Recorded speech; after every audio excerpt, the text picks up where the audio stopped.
말씀을 전할 수 있게 해주신 하나님께 감사드립니다. 어떤 목사님이 무당이 굿을 하고 있는 것을 보았습니다. 날카로운 칼 위에서 이제 춤을 추고 신과 접촉을 해야 하는데 주위를 둘러보니 자기가 왜 이렇게 당황하고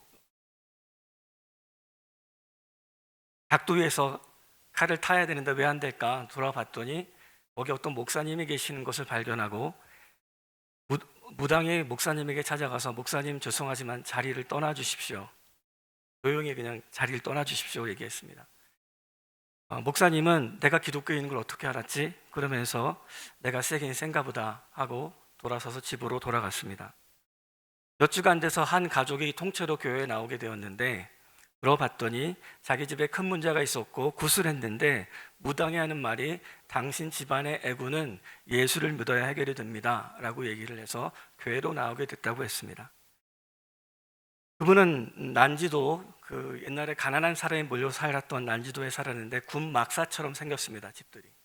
막사와 막사가 굉장히 좁은데 그 막다른 골목에서 이 무당과 목사가 만나게 됐습니다. 그래서 목사님이 지난번에 성도를 보내줘서 너무나 고맙습니다 인사했더니 무당이 하는 말이 원래 같은 업종에 사는 사람끼리 돕고 살아야죠 이렇게 얘기를 했습니다.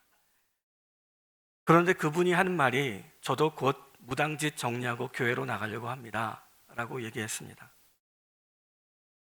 우리가 믿는 하나님은 만왕의 왕이시고 천지의 창조주이고 우리는 그 창조주 하나님의 영인 성령이 거주하는 하나님의 성전입니다. 그런데 우리가 성경을 내 손으로 열어서 읽어보지 않고 띄엄띄엄 교회를 나오고 무늬만 크리스찬인 척하고 살면 성도가 가진 능력이 무엇인지 또 교회가 얼마나 파워풀한지를 깨닫지 못하고 신앙생활을 하게 되어 있습니다. 무당은 잡신을 섬겼지만 예수를 믿는 사람은 예수의 영을 마음에 모시고 삽니다. 그래서 이 땅을 살아갈 때 하나님의 나라로 만들 능력을 성도는 갖고 있습니다. 오늘 본문에 27절에 보면 발람이 발락의 종용으로 부올산 꼭대기로 올라가게 됩니다. 발락은 모압의 왕이었고 이스라엘이 수적 증가를 보이자 극에 두려워서 메소포타미아에서 가장 저주를 많이 하는 저주 전문가 발람, 주술가 발람, 무당을 초대했습니다. 그리고 3번이나 저주를 요청하고 그가 거절하자 더 많은 고관과 더 많은 물질을 제공하며 네가 원하는 대로 다 해줄 테니까 제발 이스라엘을 저주해 달라라고 얘기했고 그 몇 번에 걸친 저주의 한 장면이 오늘의 본문입니다. 그런데 오늘은 성경 본문에 보면 광야가 내려다 보이는 부올산 꼭대기에 이르렀다라고 얘기합니다. 이 광야는 이스라엘 백성이 이집트를 출발하고 40년 동안 하나님께 불순종함으로 40년 동안 뺑뺑이를 돌고 옛세대가 죽고 새 세대가 이제 광야를 통해 마지막으로 가나안 땅에 입성하기 바로 직전의 모습인데 거기를 통과할 장면의 광야를 얘기합니다. 그 광야를 저주를 해달라고 요청을 하고 있는데 이 도착할 광야는 바로 이스라엘이 이제 통과해야 될 인생의 광야입니다. 이것의 예표는 곧 그리스도인들이 살아가야 될 우리 인생의 광야를 예표하기도 합니다. 구약 성경을 볼 때 사람이나 인물이나 사건이나 그리고 제사를 지내는 제도와 같은 것들은 예수 그리스도를 가리키거나 예수 그리스도가 일으킨 사건들을 가리키게 되어 있습니다. 오늘 본문은 바로 그렇게 해석을 하면 정확하게 하나님이 우리에게 어떤 위로를 하시고 성도로 살아가는 우리가 어떤 삶을 살아가게 될 것인가를 볼 수 있는 본문이기도 합니다. 가나안 땅의 7 족속을 철저하게 멸해야 하기 때문에 광야는 반드시 통과해야 합니다. 가나안 땅의 7 족속을 멸하는 것은 우리 마음에 있는 죄를 멸하시는 성령의 상징적인 본문이 바로 오늘 본문 직전에 나오는 모습들입니다. 반드시 광야를 통과해야 하죠. 사단은 구원의 감격을 갖고 살아가는 우리를 낭망하고 힘없고 절망하는 그리스도인으로 살아가기를 원합니다. 숨어서 저격하고 네가 무슨 크리스찬이야, 네가 무슨 집사야, 네가 무슨 장로야, 목사야 하면서 우리를 옛날처럼 똑같은 삶을 살아가게 하려고 하고 있습니다. 그래서 광야에서 저주를 퍼붓고 있는데 이 저주를 그리스도께서 하나님께서 막으셔서 야곱의 허물을 보지 아니하시고 이스라엘 반역을 보지 아니하셨다라고 얘기하는 것처럼 죄와 허물로 죽었던 우리를 하나님의 광명의 나라로 옮기셨습니다. 그래서 오늘과 같은 사건을 느헤미야서에서는 발람에게 뇌물을 주어서 우리가 저주를 받게 빌게 하였다. 그러나 하나님은 그 저주를 바꾸어 복이 되게 하셨다. 신명기에서도 하나님 여호와께서 너를 사랑하심으로 내 하나님 여호와께서 발람의 말을 듣지 아니하시고 그 저주를 복이 되게 변하게 하셨다라고 되어 있습니다. 하나님은 우리를 복되게 하시고 저주를 바꾸어서 우리에게 축복으로 바꾸셨을 믿습니다. 오늘 본문 5절에 보면 야곱이여 내 장막들이 이스라엘이여 내 거처들이 어찌 그리 아름다운고, 이 무당 주술사가 하나님의 영을 인하여 성령으로 예언을 하고 있습니다. 지금. 그리고 이 본문 안에는 메시아가 올 것을 예언하고 있고 그 메시아가 함께 거주할 공동체가 얼마나 파워풀한지를 얘기하고 있습니다. 발람은 이게 무슨 말인지 알지 못하겠지만 신약 시대를 살아가는 우리에게는 이 본문은 굉장히 의미가 있습니다. 야곱이여 내 장막이 이스라엘이여 내 거처가, 이 두 가지가 반복이 되고 있는데 이 장막은 여호수아가 모세와 함께 회막에서 하나님과 만나서 오랫동안 기도했다는 그 회막이라는 뜻이 이 장막이라는 뜻을 갖고 있습니다. 하나님과의 만남의 현장이 회막이라고 할 수 있죠. 이스라엘이 함께 하나님과 말씀을 들었던 장소가 이 거처인데 이 거처가 드웰링 플레이스로 되어 있지만 이 거처는 성서를 의미합니다. 이동식 거처, 하나님과 우리가 만나주는 그래서 우리가 구약시대에는 하나님을 보는 자가 없었고 하나님 임재가 성소에만 가득했다고 되어 있는 구절들이 있는데 아까 제가 읽었던 너희들이 하나님의 성전인 것을 너희가 알지 못하느냐 얘기하시지 않습니까? 그때 너희는 복수를 얘기합니다. 너 자신만 얘기하는 게 아니라 교회 공동체를 얘기하는 것이죠. 이스라엘 백성이 구원받은 이유는 하나님이 같이 거주하고 싶어서 함께 살고 싶어서 이스라엘을 하나님이 구원하셨습니다. 출애굽기 29장에 나오는데 나는 이스라엘 자손 중에 거하여 그들은 내 하나님이 내가 그들의 하나님이 되리니. 요한복음에도 예수님께서 말씀이 육신이 되어 우리 가운데 임하심에 육신이 되어란 뜻이 지금 여기 나오는 성소란 뜻을 갖고 있습니다. 성령께서 우리 안에 내주하시게 되신 것이죠. 그리고 이것은 계시록에도 우리가 하늘나라로 올라갔을 때 새하늘과 새 땅에서는 성전이 보이지 않습니다. 왜냐하면 그곳에는 예수님이 성전 자체이시므로 그곳에서 하나님과 연합하여 영원한 삶을 살게 될 것을 얘기하고 있습니다. 근데 여기 거처들이여 되어 있습니다. 거처들이여.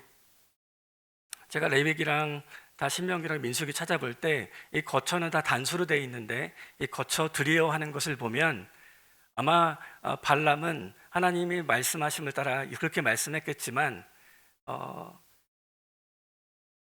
구약시대에 성소와 지성소가 있었던 성막, 그리고 말씀이 육신이 되었던 예수 그리스도가 성전 자체가 되시고, 그리고 예수님이 승천하시면서 성령이 내려오셔서 우리 각 사람 마음 안에 들어오시는 그 우리가 성전됨, 그리고 육신을 벗고 육신의 장막을 벗고 하늘나라로 갔을 때 우리가 하나님과 만나게 될 그 성막을 동시에 이렇게 보지 않았을까 생각해 볼 수 있습니다. 여러분, 이 사실이 생각을 해보면 얼마나 큰 감동이 되는지 모르겠습니다. 아까 얘기했던 무당은 잡신을 섬기는데 그 잡신이 들어와도 얼마나 그거 자기의 몸과 자기의 그 콜링을 굉장히 거룩하게 여기는데 하나님의 영을 마음에 모신 사람은 그 비교가 안 될 만큼 위대한 하나님의 영을 모시고 예수를 영접한 사람들이죠. 그래서 영접하는 자, 그 이름을 믿는 자들에게는 하나님의 자녀가 되는 권세를 줬다고 하나님이 말씀하고 있습니다. 오늘 본문 7절에 보면 물통에 물이 넘치겠고 그 씨는 물가에 있으리로다.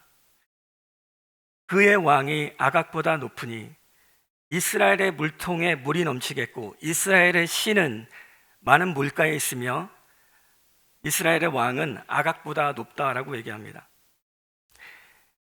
여기서 얘기하는 물통은 이스라엘의 물통인데 이것은 아마도 성령 하나님의 상징하는 성령과의 풍성한 임재를 얘기하는 하나님과의 관계를 얘기할 수 있다 볼 수 있습니다. 여기서 얘기하는 씨앗은 언약의 씨앗들입니다. 예수 그리스도께서는 여인의 후손이고 우리는 아담의 후손이 아닙니까? 창세기 3장 15절에 여인의 후손이 뱀의 머리를 짓밟는다라고 예언이 되어 있는데 그 십자가 사건을 얘기하는 것이죠. 그 여인의 후손은 예수 그리스도이지만 예수님의 부활을 통해서 우리에게 주어진 믿음을 통해 하나님은 교회 안에서 교회를 통해 언약의 씨앗들이 증가되기를 원하십니다. 그 언약의 씨앗이 바로 여러분들이고 그래서 여러분 하나님을 갈망하여 이 자리에 나와서 예배를 드리는 것입니다. 그의 왕이 아각보다 높으니 성경에서 얘기하는 아각은 사무엘서에 등장합니다. 근데 아각이 도대체 어디 나오는 사람일까? 학자들마다 주장이 다르긴 하지만 단군 신화에 나올 때 단군이라는 뜻이 왕을 지칭합니다. 37대까지 이 단군이 한 사람이 아니라 37대 고조선 때 왕이 존재했던 것처럼 아각이라고 하는 것도 왕을 지칭하는 용어일 수 있겠다. 모압 시대에 모압의 왕들보다 강할 것이요 모압이 강력했던 어떤 왕보다 그리스도가 훨씬 강할 것이요 다시 오실 메시아가 강할 것이요 라고 얘기를 하고 있습니다. 8절에 하나님이 그를 애굽에서 인도하여 내셨으니 그 앞에 본문에는 하나님이 그들을 애굽에서 구원하였으니 얘기를 하고 있는데 지금 8절에서는 그를 애굽에서 인도하여 내시리니 그 애굽에서 인도해낸 그는 누구인가? 그는 바로 창세기 49장 9절에 보면 유다의 지파 중에 나올 다스리는 권세를 가진 앞으로 장차 도래할 왕으로 묘사가 되어 있습니다. 지금 민수기의 저자는 모세죠. 그리고 창세기의 저자도 모세입니다. 그러니까 민수기를 쓰면서 창세기를 인용하고 있습니다. 하나님이 메시아를 통해 이 땅을 구원하실 것을 얘기하고 있습니다. 9절에 쉬고 있는 사자의 모습을 얘기하고 있는데 끌어안고 누움이 숫사자와 같고 암사자와 같으니 이 길을 킬 자가 누구랴? 창세기 49장에 유다는 사자 새끼로다 내 아들아 너를 움킨 것을 찢고 올라갔도다 내 응쿠림은 숫사자와 같고 암사자 같으니 누가 그를 범할 수 있으랴? 내일 본문에도 그 발람은 하나님의 성령의 감동이 되어 오실 메시아를 예언을 하고 있습니다. 자기는 무슨 말인지 모르지만 이 무서운 예언을 통해 하나님이 앞으로 이룰 장차 이룰 메시아가 이룰 새하늘과 새 땅까지 이어지는 것을 예언을 하고 있습니다. 교회 생활을 하면서 교회가 가지고 있는 파워와 능력을 우리가 모르고 살 때가 있습니다. 차를 오래 탔는데도 불구하고 그 차 안에 어떤 버튼을 누르면 어떤 기능이 있는 것을 모르고 오래 운전하게 되는 경우가 가끔 있는 것처럼 예수를 믿을 때 성도에게 주신 능력이 얼마나 크고 놀라운지를 모르고 살아갈 때가 있습니다. 저는 어렸을 때 이 강대상에 올라오면 죽는 줄 알았습니다. 이 강대상은 목사님만 올라갈 수 있다고 생각했던 것 같아요. 그리고 이 강대상 안에는 아론의 지팡이와 이 만나가 들어있지 않았을까 이렇게 상상하면서 여기를 걸을 때 마치 얼음 위를 걷는 것처럼 발발 떨면서 걸었던 적이 있습니다. 잘못 들었거나 업을 줬거나 교회에서 어릴 때 하여튼 하나님이 굉장히 무서운 분이구나 생각을 했었던 것 같습니다. 그 영광스러운 하나님의 삼위 하나님의 한 분이신 성령께서 우리에게 들어오셨습니다. 그리고 그분이 예수님이 부활하시면서 성령이 오시고 성령이 거주하는 것이 너에게 좋을 것이다 라고 얘기하셨습니다. 그래서 성령을 통해 여러분 예수를 믿게 되었고, 그리고 여러분의 공동체 안에 하나님이 거주하시며 너희들이 하나님의 성전인 것을 알지 못하느냐라고 얘기를 하고 있고, 이 발람이 예언했던 것, 야곱의 회막과 그리고 이스라엘의 이 성소들이 너희 안에 있다고 얘기하는 본문의 그 예언이 우리에게 성취된 것을 볼 수 있습니다. 여러분, 그 능력을 믿으십니까? 예수를 믿는 자에게는 축복의 권세가 있고, 예수를 무시하는 자에게는 저주가 임한다고 신약성경, 구약성경 일관되게 얘기하고 있습니다. 제가 아는 어떤 성도 외국인 근로자가 한국인 사장님에게 무시를 당하고 비자가 없다는 이유로 월급을 잘 주지 않았습니다. 오랫동안 월급을 주지 않자 어느한 한국말을 하는 스리랑카 선교사였던 분이 그 한국 사장에게 전화했습니다. 저는 교회 전도사인데 사장님 왜 월급을 주지 않으세요? 그랬더니 이 목소리 한국 어투가 아닌 거예요. 그랬더니 이제 사장이 막 육두문자를 난무하며 너도 비자 없는 놈이지. 내가 너를 고발할 거야. 월급도 주지 않고 아주 힐난하고 비난했습니다. 그러자 성령에 충만했던 이 스리랑카 선교사는 그래요? 그래 우리 한번 해봅시다. 내가 이 시간 살아계신 하나님께 기도할 테니 당신네 회사는 한 달 안에 문을 닫을 것입니다. 그렇게 얘기를 했습니다. 정말 2주 후에 행정 제재가 들어와서 영업이 정지가 됐어요. 그리고 이 선교사에게 전화를 해서 너 도대체 무슨 짓을 한 거니? 이분은 나는 그저 하늘에 계신 하나님께 기도를 했을 뿐입니다. 당신은 가난한 자를 멸시했고 당신은 교회에 소속된 성도를 무시했습니다. 이것을 풀 수 있는 건 당신이 하나님께 회개하고 돌이키는 것밖엔 답이 없습니다. 난 사람에게 전화한 적이 없어요. 제가 아는 성도의 자녀 한 분이 회심 전에 이 교회에 담임 목사님, 어떤 목사님을 또 교회를 저주했습니다. 이놈의 교회 떠나보자. 나 혼자 안 망한다. 교회도 망할 줄 알아라. 막 이러면서 막 힐난을 하고 떠나갔습니다. 오랜 시간이 지났고 청년은 젊은 이제 그 사람은 몸에 암에 걸려서 어머니께로 왔어요. 어머니 권사님이었는데 몸이 깡마른 모습으로 나타나니까 엄마가 하나님이 고쳐주실 거야. 같이 기도하자. 그리고 교회 리더십에게 얘기했는데 교회 리더십 한 20명이 같이 기도했는데 차도가 없었습니다. 그래서 목사님이 이거를 밝히는 게 너무 어려웠습니다. 교회를 욕해서 뭐 암에 걸렸다 이런 소리가 들릴까봐 최대한 자제를 했는데 지금은 공동체가 기도해야 될 때구나. 그래서 같이 공동체가 그분을 위해 열심히 기도했는데 제가 그 교회에 부임했을 때는 어떤 주에 월급이란다. 그 헌금이 6만 불이 나온 거예요. 100명 교회 한 주에. 그래서 이게 도대체 무슨 일이지 하고 제가 헌금 개수를 하고 이제 기록을 하는데 그분이 하나님께 회개함으로 암이 치료가 되어서 그리고 믿음을 갖게 되고 목자로 살게 된 것이 너무나 감사해서 하나님 앞에 헌금을 드리고 예배를 드리러 왔고 교회에 회개하고 공동체에게 잘못을 사과하고 그리고 교회가 하나 되는 날이 그날이었습니다. 너희 안에 하나님의 성전이 계시는 줄 알지 못하느냐?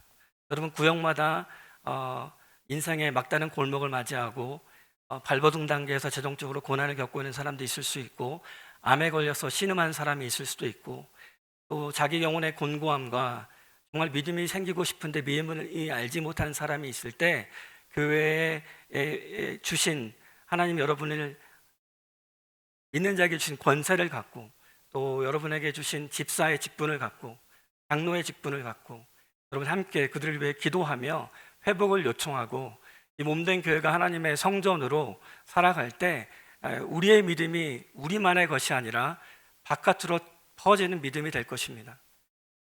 이스라엘의 믿음은 이스라엘만의 것이 아니었거든요. 이스라엘을 통해 열방에 구원받기를 원했던 것처럼 우리에게 믿음이 들어오고 그 믿음은 우리를 통해 다른 사람에게 복음을 전하기 위해 우리가 먼저 예수를 믿은 그 이유가 우리가 믿은 이유일 것입니다. 이 시간 하나님께 감사의 기도를, 찬양의 기도를 먼저 드렸으면 좋겠습니다. 야곱의 장막이, 이스라엘의 거처들이 이 무당의 예언도 하나님이 들으시고 이대로 이루시며 지금 우리가 다니는 교회가 어찌 그리 아름다운고, 교회 안에 존재하는 성령의 임재가 넘치겠고 언약의 씨앗들은 이 물가에 있을 것이며 오신 메시아의 영광은 세상의 영광보다 엄청 클 것이며 지금의 고난은 장차 오실 메시아의 영광과 비교할 수 없을 것입니다. 같이 이 시간 하나님 앞에 여러분의 구원을 감사하고 나에게 성령이 들어오시다니요,